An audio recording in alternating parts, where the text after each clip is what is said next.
Welcome home. We are WNST, AM 1570, Taos, Baltimore. We are Baltimore positive. We are positively into summer weekends. We have Ravens training camp going on. Luke has been out at Ravens training camp. The Orioles have been out in Cleveland trying to get swept by the Guardians. They make their way back now to play. The Savannah Bananas are unavailable this weekend, so they're going to play the Colorado Rockies instead to put the circus on. We're going to be doing the Maryland Crab Cake Tour beginning August 7th. That's our next event. We're going to be at Beaumont over in Catonsville. I will have the Pressure Lux as well as the Lucky 7 scratch offs to give away. Gave a bunch of these away last week. I appreciate all the kind words this week on having Kevin Gallagher on, as well as Rasig and Dan Rodrigues, John Allen, my rock star buddy. We did some Live Aid stuff, talked some beer and some Essex. It's not even like a work slowdown. I have all sorts of I got Adam Sandler's brother-in-law coming on talking about Happy Gilmore 2. Hulk Hogan is dead. Ozzy Osbourne. It's been crazy. Luke Jones joins us now. We're gonna we can do Hulk Hogan, and I know you want to do that. We certainly you've spent the last couple of days sweating it out there with that Trump supporter John Harbaugh and the Ravens, but the Orioles, this thing churns on, and we're a week out on the deadline now, and we got more guys going on the DL, and Charlie Morton had a heartfelt thing to say. Not sure if he's made his last start or not. I'm sure they'll roll him back out there at some point in the middle of next week. How are you? I know it's been a tough couple of days of baseball because it dissipates very quickly when you're spending 8 or 10 hours a day per Chad Steele's wishes out in Owings Mills doing Ravens work, and feels like football season to some degree to you. But this trading deadline thing, it's sort of at the core of what the Orioles are going to be. Yeah, I mean it's really going to kind of reset them for the rest of the year in terms of clearing the deck, creating more runway for Kobe Mayo, maybe Samuel Basayo, maybe Dylan Beavers. Kyle Bradish just made his first rehab start at Aberdeen on Thursday night. Sounds like it went pretty well.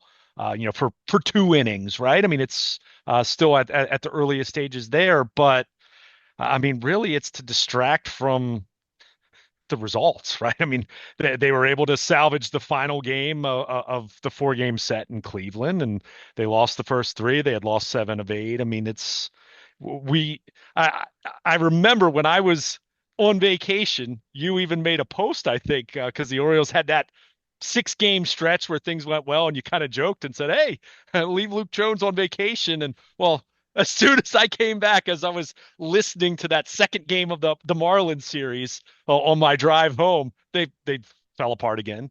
And look, I mean, it's just they're not a very good baseball team. That's the nicest way I can frame it, right? I mean, it's been a miserable season, and even with the win on Thursday afternoon, which Charlie Morton was able to pitch deep into the game, pitch well enough that I think he's still someone that can help a contender at this trade deadline. And it's not to say the Orioles are going to get something fantastic for him in return, but you see that Zach Eflin came off the IL a couple nights ago and looked solid enough. He'll have maybe one more start here before the deadline, and we're going to see if they move him. And we'll see about O'Hearn, we'll see about Mullins. But one guy we know now with some, in a definitive sense, even though I certainly wasn't expecting it, but I think there was a non-zero chance at least. Felix Bautista going on the IL on Thursday, sore shoulder. We'll see. I mean, he's going to have an MRI. I mean, They didn't shoulder really discomfort. want to deal him, but somebody may have Yeah, overwhelmed them. I right, mean, that's what right. this is about. I mean, as much as we've made light of the Colton Cowser thing around here, this is Sure. about getting overwhelmed for a couple of these guys, or finding out what the street value for Rutschman really is, or just poking the bear a little bit because you're on the phone with these people. If they have an interest in something you Yeah. have, any piece, and the Orioles have a lot of little pieces here that could be helpful to teams. I think it opens up intel for the organization, right? Yeah, yeah. Even if you don't make a move, and look, you mentioned Adley Rutschman. I heard Ken Rosenthal talking about it. Just conjecture. I don't think there was any, and he even said it wasn't reporting, Well, but everybody thinks Elias is on the hot seat, right?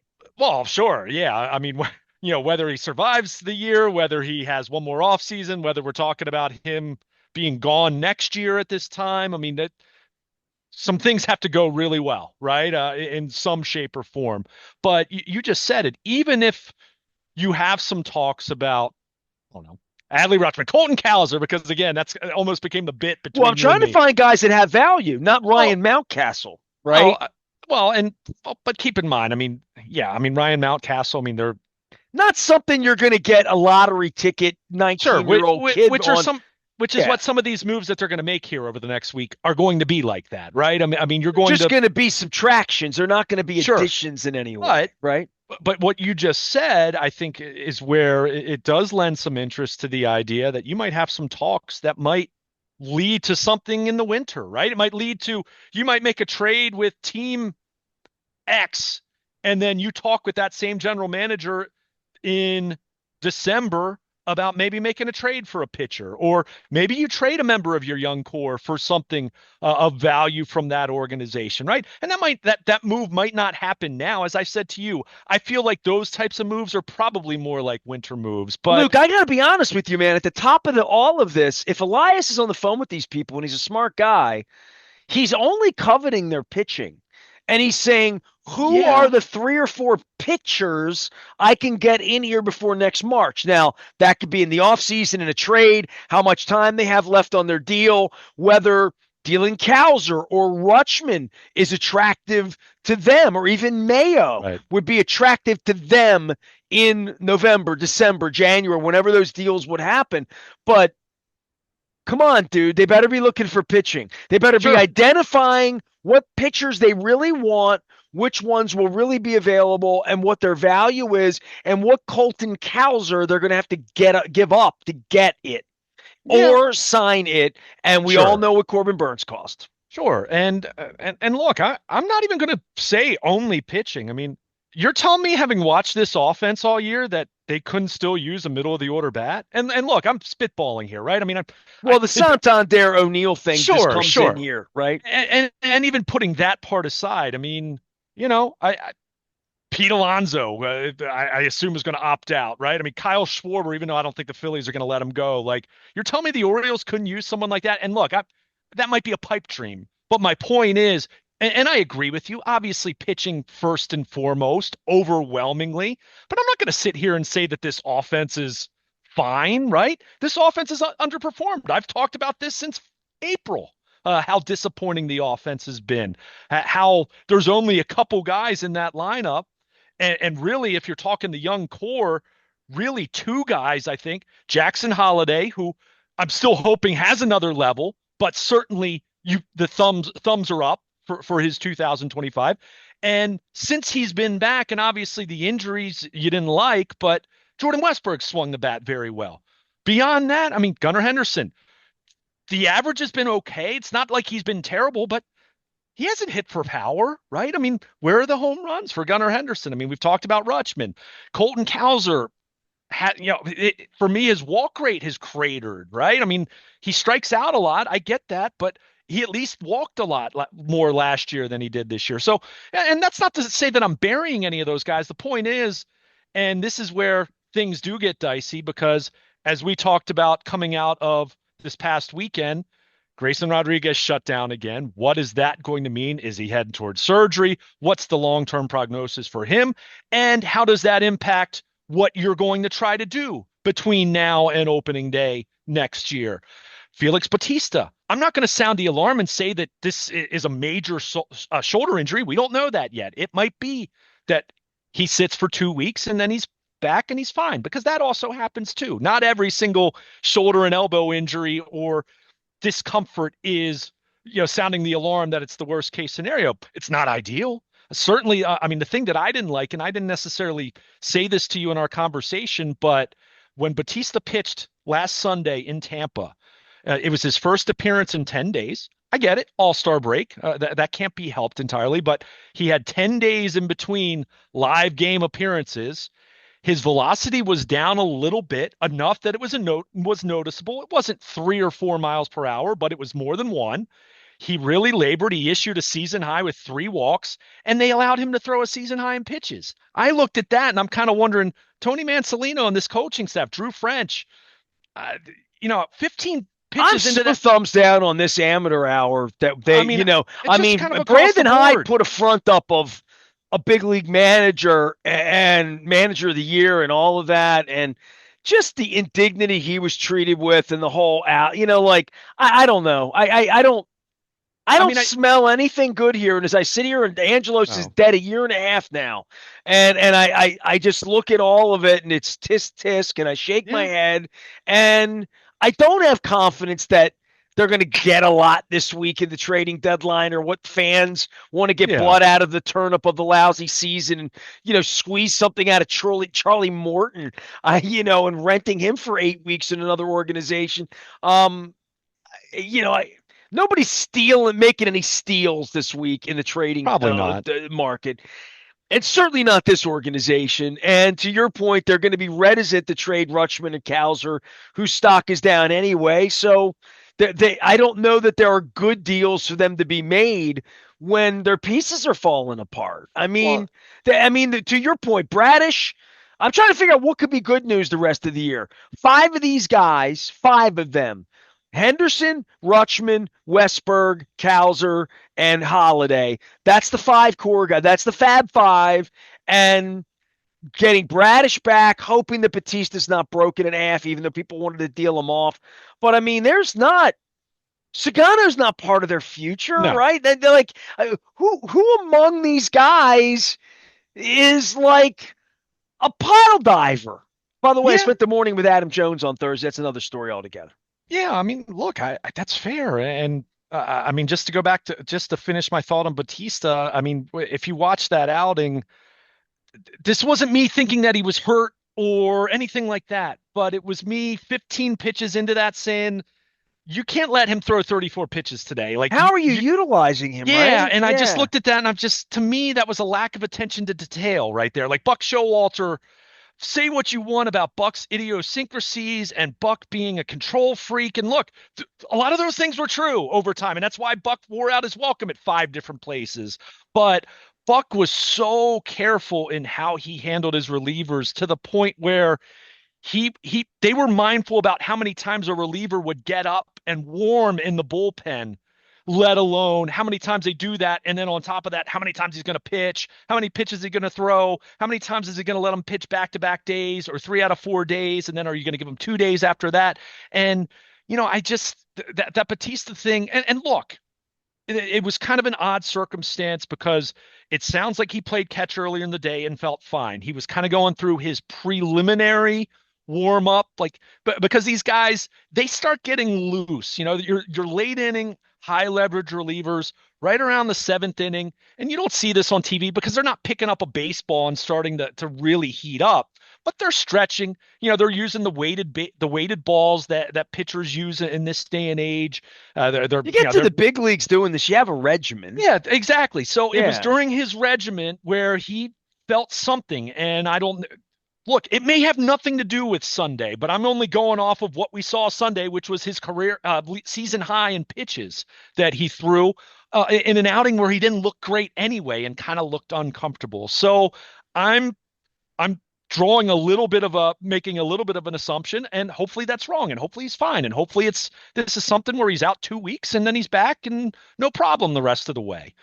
But that right there, when we're talking about Grayson Rodriguez and whatever the imaging is going to tell for him at this point in time, I think the easy assumption is at the very least Grayson Rodriguez isn't pitching this year, right? I mean, even if they get a handle on it, he's fine, goes into spring training, great, but he's certainly not expecting him to pitch. But you And then just said guess it. what? Though I don't want to hear anything from you or anybody else in October, November, December how you're counting on him. Well, I mean, Right? You know what I mean? Like, I certainly don't not care as a what number it one is. or a Like, number two. I yeah, mean, I if you mean, want to say as far as the offseason, he yeah, is a red question mark and he's sure, off my board. sure. I mean, He's a horse not running right now, and he's off my board. well, think about this. And I looked at this the other day when the news broke that he was being shut down again. We think about Kyle Bradish, who, as I said, pitched at Aberdeen on Thursday night. By all accounts, sounds like his velocity was good. He got some strikeouts, all that. So far so good. First rehab outing, right? With the thought that he's probably going to have at least a few more of these, with the thought that he might pitch in the majors late next month. I mean, I think that's what we're talking about here, which is fine. I mean, he's a little past 13 months since Tommy John surgery. So that's still, that's kind of on the good end of the time frame. Typically that's 12 to 18 months, and a lot of that depends on the timing of when the surgery happens correlating with an off season. But point is, he's got a chance to look the part and feel good about him going into the offseason to say, hey, he'll report for the start of spring training. He made 5 starts in late August and September. It looked good enough that you felt that he's healthy and the velocity was in the neighborhood of where he wanted to be. And then what I say to that is, no, I'm not going to sit here and say, well, they don't need to go get a top of the rotation guy, but I at least feel good enough saying there's no reason to think that Kyle Bradish, compared to any other starting pitcher that carries the same risk that all pitchers that we think of, that all pitchers have a chance to break at any point, then I'll pencil him into my rotation, right? Doesn't mean I still don't need to get a top of the rotation guy. But yeah, you're right. I mean, Grayson Rodriguez now, whether he ends up having Tommy John surgery next week or whether, this is the latest in a long string of, the kinetic chain. You'll hear really smart pitching, kind of scientific descriptions of the kinetic chain, talking about, a pitcher with his elbow, his lat, his triceps, shoulder, all the, just wherever this breakdown's occurring with him that they haven't been able to pinpoint. Yeah, you can't count on that. And again, even if this isn't a worst case scenario where he's going to go under the knife and then I mean, if that's the case, I mean, if he's getting Tommy John surgery at some point in the next few weeks, then he's out all of next year too, practically speaking. So, it's tough, but to kind of bring it back to the trade deadline and your point in terms of they're going to be a diminished team this time next week. What are we looking for? Yeah, sure. And look, the reality is Cedric Mullins isn't having a very good year anyway.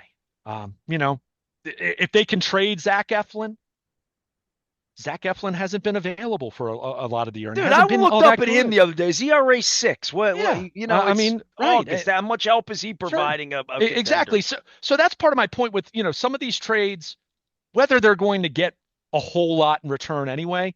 In some cases, it's just going to clear some runway. You trade Cedric Mullins, you know what I want to see? I want to see Colton Cowser playing center field every day. And that's not because I'm guaranteeing you that he's going to be their everyday center fielder next year, but I think you want to see what that looks like on an everyday basis and saying, can he be my everyday center fielder next year? I think he's more than a good enough athlete to be a really solid center fielder. Maybe not for the next 10 years projecting, but at least for next year and maybe the year after that. But I want to find out. I've said it now for weeks and weeks now. Kobe Mayo, play him every day. I mean, you're out of this anyway. If he really struggles, then I can make a more informed decision of whether he's going to be, going to spring training with a great chance to be my first baseman, or do I need to go make a play for Pete Alonso? I mean, I don't know. Well, one of the things that's crazy about even Kyle Stowers is how they ran out of options on guys and shuttling them up and down, and that runs their value down to run them out. Just been caught in between. I mean, you've heard me talk about this a lot, and Kerstad's getting there now too, right? So some of these, right? I mean, with Kerstad, I mean, I will say in defense of them, and as a criticism of him, he got close to everyday playing time from the moment that Cowser got hurt that last day in Toronto. They needed him, and he didn't perform. So that doesn't mean he can't make adjustments, because Kyle Stowers at one point in time, I'm not going to sit here and use revisionist history. When Kyle Stowers was traded, I thought they were trading a quad A player, because even though he hadn't gotten the necessary runway that you'd like in an ideal situation for a young guy, he still really struggled. I mean, this kid has flat out admitted he wasn't sure he was going to make Miami's 26-man roster out of spring training this past year, right? Like this year. So it speaks to some of the adjustments he made. My question is, one, yes, the one of opportunity. And two, why weren't you able to fix Kyle Stowers in the way that Miami did? And it's not like the Marlins have this great reputation as this amazing team from a player development standpoint. I mean, how many of their pitchers have kind of hit the brick wall the last few years, including Trevor Rogers the last couple years, right? That's where I kind of look at this thing, and this almost goes back to the point that you were making after I, had my said my piece about how they handled Batista this past Sunday, where there's just a real lack of confidence so much of what they do at this point in time. Where whether I'm talking about Elias, other members of their player development, certainly the major league coaching staff. I mean, all of it. Manzolino it just feels like, dude, I you're mean, not a major league manager, not it for just me. doesn't. It doesn't, right? And I mean, that was part of my concern. Not so much that this was justification not to fire Brandon Hyde, but when you fire him in mid-May, Dude, that's where I Elias look. has got to go. I mean, at the heart of this, if you and I are having a beer right now, I'm like, this just isn't. It worked for a bit. It's cool. You left us some nice I mean, let me players. let me say this. We have a new owner. We need more confidence for the fan base. Just yeah. I mean, let me say this. Am I ready to say that he just needs to go point blank? No. That said, there need to be some changes, some meaningful changes in their process and what they look for when they're hiring coaches and what they are doing with their player development. This idea that we've seen how many different players uh, get to AAA and look like they're going to be world beat, like they're going to be total studs, and just about all of them have struggled and really struggled. I mean, in the case of Stour, struggled so much that you gave up on him, even though again, yes, they did not give him a full blown everyday opportunity. I want to see some meaningful change. I want to see a change in how they approach pitching and acquiring pitching and signing pitching, right? So I hear what you're saying, and this is not me sitting here saying that I'm completely satisfied with Mike Elias and banging the table for him to keep his job. I want to see some real change. I've talked about this a lot. I want to see, and not that necessarily that there's evidence of this, but I really hope there's a lot of introspective work going on with whatever is going on with their strength and conditioning, that they've had so many guys at the major league level and throughout the minor leagues. I mean, Enrique Bradfield, their first round pick from 2 years ago, who, if he didn't have so many issues with hamstring strains this year, maybe there'd be a discussion that maybe he'd be ready to take over for Cedric Mullins next year, right? Whereas now, like, the best case scenario would maybe be the second half of next year. Certainly not an option for opening day. So, it's one thing if you're talking about a 36-year-old vet who has that long injury history and has a hamstring pull or things like that. But even their young guys, even their minor league guys, But I'm like, what's Holiday and going on? Henderson could deodorize that by just being great, even though the whole Sure. thing's not great. Oh, sure, sure. And look, that's where I'm still not ready to just completely that's why I'm not ready to give up even on Mike Elias entirely, because I do recognize the work that was done from the moment he arrived in November of 2018 to where they were last June. But I want to know, it's a very simple answer, even if it's a very or a very simple question, even if it's a very complicated answer. What the heck has happened over the last 13 months? I mean, Well, seriously, they're under what new the? ownership too, and Yeah. that So goes without saying that this could be a real train wreck in a way sure. that I don't. It's a train wreck. I mean, they're Oh, I mean, awful. They're in last place. The guy who owns the team made a bobblehead of himself, and now he's invisible for the last 3 months. Like Ripken's kind of half in, making commercials, but not really. And they're giving bobbleheads out and T-shirt, doing Hawaiian shirts twice in 1 week. I mean, I don't know what they're doing. I don't know I what mean, their how are you off going to fix season's it? going to look like. I don't know what their pitching looks like. I mean, I have no indication any of these people are serious people. I mean, Greg Bader's still running stuff around there. So and Jennifer Grandal is still like running things. Like I don't, there's no signs of life to me, but the sign is that like Elias is in control of this right now. Yeah, And he should own how bad the manager is. He should own sure. how that Batista's wrecked all of a sudden. And he should own that all of these guys are wrecked at the trading deadline. He can't get anything for any of them. Well, This is, just the fact I you have thought to. that, look, 2 weeks ago, you and I were talking about the trading deadline is they're going to deal five guys. They might get a couple of relief pitchers they can use next year. They ain't getting any of that. I mean, look. I mean, Maybe for O'Hearn.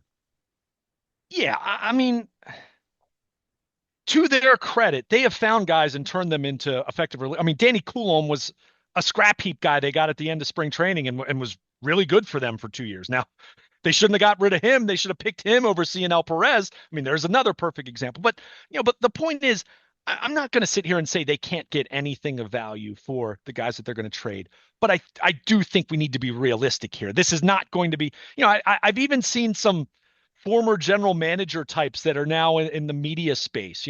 Jim Bowden, comes to mind. I saw something he wrote for The Athletic where he was kind of talking about this being an opportunity for the Orioles to reload for next year. And I'm just like, I don't really see that with the guys that they're going to be trading here. I think if they can come away with a couple useful pieces for them next year and the year beyond that, and maybe they get a pitcher who's ready to graduate from double A to triple A and becomes their seventh inning guy next year. I mean, great. I those types of things happen a lot around baseball, right? There are all kinds of discarded relievers who stink one place and then they're really good the next place. I mean, Evan Phillips, even though he's hurt now, he was a really big piece of the Dodgers bullpen the last couple of years.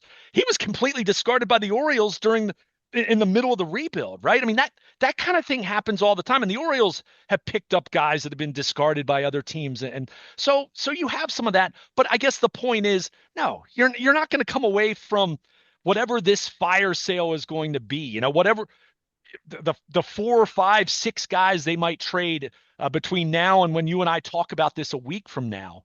That's not going to completely change the complexion of their minor league system. It's not going to revamp their top 10 prospects in their system.